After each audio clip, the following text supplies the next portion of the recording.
Hi everyone, welcome back to my channel. My name is Anil और React JS की इस video के अंदर हम बात करने वाले हैं फॉरवर्ड रेफ की। फॉरवर्ड रेफ बेसिकली आप कह सकते हो रेफ का ही एक एडवांस वर्जन है, राइट। और सबसे पहले पॉइंट्स की बात कर लेते हैं, उसके बाद में हम थ्योरेटिकल और एग्जाम्पल सब कुछ देखेंगे। सबसे पहले बात करेंगे फॉरवर्ड रेफ होता क्या है। एक चाइल्ड कंपोनेंट बनाएंगे, उस चाइल्ड कंपोनेंट में पेरेंट कंपोनेंट से रेफ सेंड करेंगे, कैसे? As an props. बाद में इंटरव्यू क्वेश्चन जो लास्ट वीडियो में पूछा था उसका आंसर दूंगा और एक और नया इंटरव्यू क्वेश्चन भी पूछूंगा। और ये मेरा इंस्टाग्राम का अकाउंट, अगर मुझे यहाँ पे आप ज्वाइन करना चाहते हो तो, राइट। सो पहला क्वेश्चन आता है कि फॉरवर्ड रेफ होता क्या है। देखो, जब हम रेफ यूज़ कर रहे थे तो वो क्या कर रहे थे, जो हमारा सेम कंपोनेंट होता था उसी के कोई इनपुट बॉक्स या फिर किसी भी एक एलिमेंट को हम चेंज कर रहे थे एक बटन की क्लिक के ऊपर, राइट। हम उसका डोम मॉडिफाई कर रहे थे बेसिकली, चाहे हम उसका कलर चेंज कर लें, चाहे हम उसके ऊपर फोकस कर लें, चाहे उसको हाइड कर लें, शो कर लें, ऐसी चीज़ें कर रहे थे, राइट।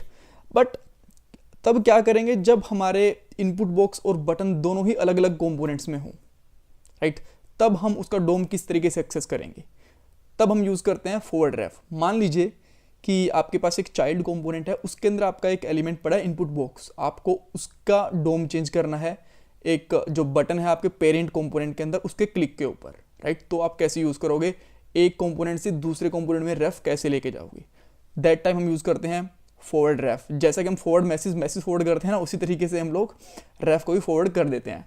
अब देखते हैं इसका एग्जांपल। ये मेरी आउटपुट स्क्रीन है और यहाँ पे हम कर रहे हैं कोड। मेरे पास अभी के लिए कंपोनेंट है app.js। सो लेट्स से इस app.js के अंदर मेरे पास एक बटन है, राइट। और यहाँ मैं लिखता हूँ update input box, right. But input box मेरा यहाँ पे नहीं है, इनपुट बॉक्स है मेरा एक चाइल्ड कंपोनेंट के अंदर। चाइल्ड कंपोनेंट हमें बनाना पड़ेगा, अभी है नहीं ना। सो मैं उसका नाम रख लेता हूँ user.js, राइट। और यहाँ मैं सबसे पहले इंपोर्ट करूँगा रिएक्ट को, import React from React library, right. Then मैं यहाँ पे एक फंक्शन बनाऊँगा और उस फंक्शन का नाम लेट से मैं रख लेता हूँ यूज़र, इस तरीके से।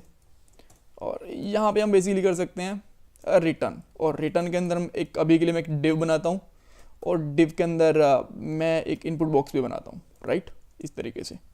और इट्स इनपुट बॉक्स का मैं टाइप देता हूँ टेक्स्ट। कुछ और प्रॉपर्टीज़ लेना चाहो तो वैल्यू, नेम ले सकते हो, कोई प्रॉब्लम है नहीं। और यहाँ पे मैं क्या करता हूँ, इसको एक्सपोर्ट डिफ़ॉल्ट करता हूँ, राइट। एक्सपोर्ट डिफ़ॉल्ट किसको करूँगा, यूज़र को। और अब मैं इस यूज़र को यूज़ कर सकता हूँ ऐप के अंदर। तो यहाँ पे आऊँगा, लिखूँगा इंपोर्ट ऐप फ्रॉम, और यहाँ पे लिखेंगे हमारे कंपोनेंट का नाम यूज़र, राइट। सॉरी, यहाँ पे यूज़र ही आएगा, ऐप नहीं आएगा, बिकॉज यहाँ पे ऐप ऑलरेडी कंपोनेंट है। और यहाँ पे एक मैं इस तरीके से यूज़र को यूज़ करता हूँ, इस तरीके से, राइट, जैसे कि हमारे HTML टैग्स होते हैं। सो यहाँ पे ठीक है। अब मैं क्या चाहता हूँ, इसके क्लिक के ऊपर जो ये अंदर वाले कंपोनेंट के अंदर चाइल्ड के अंदर टेक्स्ट बॉक्स है ना, इसके अंदर कुछ प्रॉपर्टीज़ में चेंज हो, इसका डोम चेंज हो, राइट। सो देखते हैं हम कैसे करेंगे। अब सबसे पहली चीज़, हमें यहाँ पे बेसिकली रेफ यूज़ करना है, राइट, पेरेंट कंपोनेंट के अंदर। तो मैं रिएक्ट से रेफ निकालता हूँ यहाँ पे, राइट। और रेफ निकालने के लिए हम यूज़ करेंगे, अभी के लिए हमारा फंक्शनल कंपोनेंट है तो हम यूज़ करेंगे यूज़ रेफ, राइट। यहाँ पे कोई वेरिएबल ले लेता हूँ, लेट से इनपुट रेफ या कुछ भी, जो भी आपको ठीक लगे। और यहाँ पे ले लेता हूँ लेट या कॉन्स्ट। और ये बेसिकली किसका पार्ट होगा, ये एक कह सकते हो एक इंस्टेंस होगा, या फिर इसका रेफरेंस रखेगा यूज़ रेफ का। बाय डिफ़ॉल्ट इसकी वैल्यू हम लेट से प्रोवाइड करवा देते हैं इसको नल, राइट। अब मैं क्या चाहता हूँ, एक बटन के क्लिक के ऊपर ये कॉल हो on click, right. On click के ऊपर मैं क्या करूँगा, एक फंक्शन बनाऊँगा। यहाँ पे फंक्शन मुझे इस तरीके से बनाने की जरूरत नहीं है, मैं यहाँ पे लिख देता हूँ अपडेट इनपुट, राइट।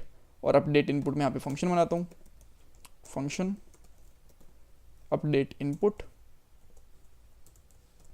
और यहाँ पे मैं लिख सकता हूँ basically input ref dot current dot, इसकी मैं अभी के लिए वैल्यू चेंज करूँगा और उसकी वैल्यू में पुट कर दूंगा 1000, राइट। बट ये जब इसके ऊपर क्लिक होगा तो ये जो अंदर वाला हमारा चाइल्ड वाला इनपुट है इसके अंदर पहुंचेगा कैसे, यहाँ पहुंचाना भी तो है। तो पहुंचाने के लिए हम क्या करेंगे, जो ये यूज़र है ना, इसके अंदर एक प्रॉपर्टी होती है बाय डिफॉल्ट, और कोई प्रॉपर्टी यूज़ नहीं करनी है, इसके लिए रेफ यूज़ करनी है, रेफ। और रेफ के अंदर हम क्या डालेंगे, इसके अंदर डाल देंगे इनपुट रेफ, ये वाला कंपोनेंट, ये वाला जो वेरिएबल है, राइट, क्योंकि इसके अंदर हमारा रेफरेंस है। ऑल राइट, यहाँ से हमने सेंड तो कर दिया, अब इसको रिसीव कैसे करेंगे। यहाँ पे आने के बाद जो आपको सबसे पहला काम करना है, एक फॉरवर्ड रेफ, एक आपको यहाँ पे बेसिकली एक प्रॉपर्टी मिलेगी, सो इसको आप यूज़ करोगे फॉरवर्ड रेफ। और जो फॉरवर्ड रेफ होता है ना, ये अपने आप में एक रैपर होता है, और इसको इस तरीके से यूज़ करना पड़ता है बेसिकली ऐसे, राइट। अब यूज़र के अंदर आपका फॉरवर्ड रेफ ऊपर से आ गया, बस इसके अंदर रिसीव हो गया, बस अब यूज़ करना है।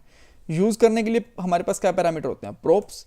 ये आपको प्रोप्स के अंदर नहीं मिलेगा, ये मिलेगा सेकंड पैरामीटर के अंदर, रेफ के अंदर, राइट। और यहाँ पे आप लिखो रेफ इक्वल टू रेफ, इसका नाम कुछ और भी ले सकते हो, इनपुट रेफ, कस्टम रेफ, जो भी आपको ठीक लगे, राइट।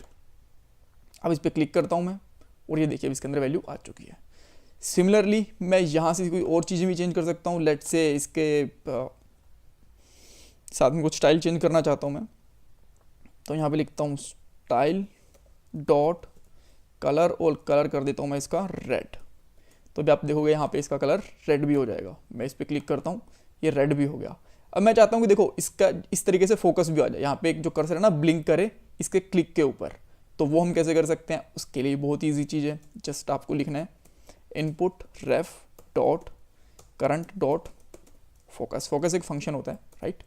अब मैं जैसे इस पर क्लिक करता हूँ तो इसके ऊपर फोकस भी आ गया। सो ये सारी चीज़ें हम पहले नॉर्मल कंपोनेंट में कर रहे थे, अब हमने चाइल्ड कंपोनेंट में शुरू कर दिया। सो ये होता है बेसिकली हमारा फॉरवर्ड रेफ।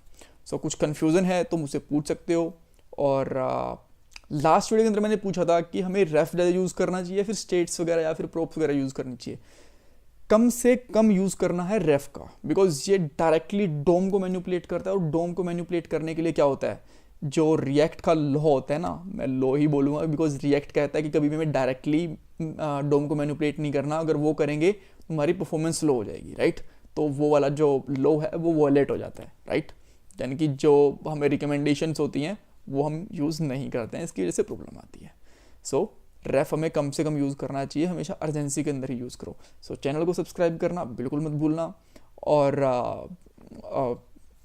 कुछ क्वेश्चंस हैं तो मेरे से पूछ लिया करो, इंटरव्यू क्वेश्चंस आपके हो तो मुझसे वो ही पूछ लिया करो। इस वीडियो के अंदर मेरा एक क्वेश्चन है, हमने यहाँ पे दोनों बेसिकली फंक्शनल कंपोनेंट यूज़ करे हैं। अगर मुझे इसकी जगह पे क्लास कंपोनेंट यूज़ करना होता तो मुझे क्या चेंजेस करने पड़ते, राइट। क्या मुझे कोई हुक, जैसे कि अब मैं यूज़ फॉरवर्ड रेफ यूज़ कर रहा हूँ, क्या मुझे कुछ और चीज़ यूज़ करनी पड़ती या फिर इससे ही काम चल जाता। ये करो, देखो, समझो, एक्सपेरिमेंट करो और फिर मुझे बताना। And thanks for watching this video. Bye bye, God bless you.